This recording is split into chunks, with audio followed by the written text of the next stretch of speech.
สาธุเดอร์คลิปนี้ได้ขึ้นอยู่หน้าโทรศัพท์ของผู้ใดขอให้พระภูมิเจ้าที่พระแม่ธรณีเจ้าทางจงเปิดประตูเงินแสนอยู่บ้านจงเปิดประตูเงินล้านอยู่เฮือนลูกหลานเฮ็ดหยังจงราบรื่นทุกประการจงอย่าข่มอย่าฆ่านึกคิดอันใดจงมาคว้าเอาอันใดจงไดพระอินทร์ขอให้มาทรงพระพรหมขอให้มารักษาเทวบุตรเทวดาขอให้มาคุ้มครองขอให้สุขกับมั่งขอให้หั่งกับมีขอให้เป็นเศรษฐีหน้าใหม่ขอให้รวยทันใจทุกประการดวงเปิดชีวิตเปิดงานเปิดค้าขายเปิดเงินแสนเงินล้านจงไหลเข้ามา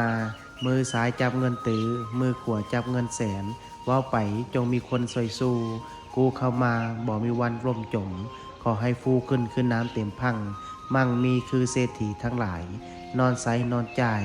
อูอาอูอังนะโมพุทธายะท่านใดที่ได้ร่วมพิมพ์สาธุกดแชร์ออกไปแล้วขอให้สิ่งที่เว้ามาจง